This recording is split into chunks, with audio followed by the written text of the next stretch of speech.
Hello and welcome to the CIBSE West Midlands region vlog and podcast Bite-Size Short, which is brought to you in association with Foreman Roberts.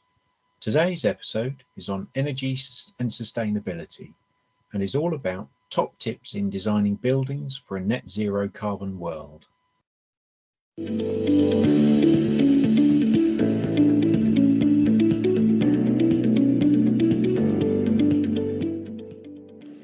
These are my top tips for designing buildings for a net zero carbon world. The picture is of course not so clear cut as these headlines might suggest, with many other factors such as health and well-being, market expectation and costs that need to come into play. But actually reaching zero carbon is going to need some bold moves. So these are my top tips. Don't make a building a greenhouse. Large expanses of glass let in lovely daylight, but also subject the space to high heat gain, requiring energy guzzling cooling. In residential, where cooling isn't usually provided, this can lead to overheating issues in summer and discomfort for occupants.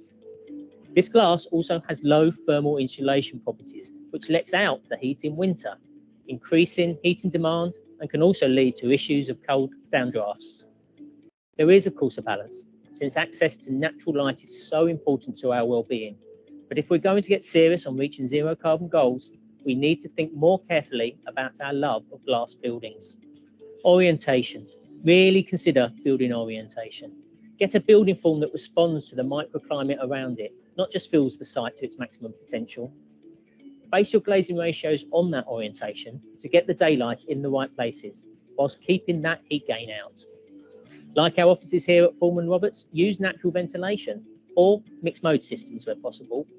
We have a temperate climate in the UK. There are many times during the year when natural ventilation can be used to maintain comfort in a space. Yes, the temperature will deviate from its ideal more, and future changes to our climate need to be considered.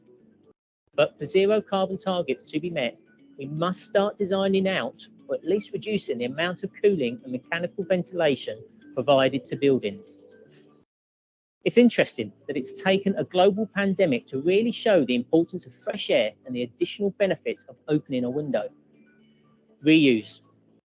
Our existing buildings contain so much embodied energy. We use them, and that energy and the CO2 associated is preserved, not wasted. Even if a demolished building's material is 100% recycled, that material still needs to be transported and processed. Then new material sought, processed, transported and installed, all to replace that which you have taken away. Achieving net zero carbon includes embodied carbon, and whilst we can measure embodied carbon and can select materials with lowest impact, reusing an element or building itself will offer the lowest amount of carbon. Budget. It is an unfortunate fact that the elements required of a truly sustainable building come with a price tag. An opening glazed element will cost more than a fully sealed unit, for example. Setting a realistic budget that takes these things into consideration early on will prevent nasty surprises and, more importantly, prevent the eroding of the elements and features during value engineering exercises that undoes the good work done to that point. This is by no means an exhaustive list, and all professional organisations involved in the building construction process, including us here at Foreman Roberts, have a part to play in achieving net zero carbon.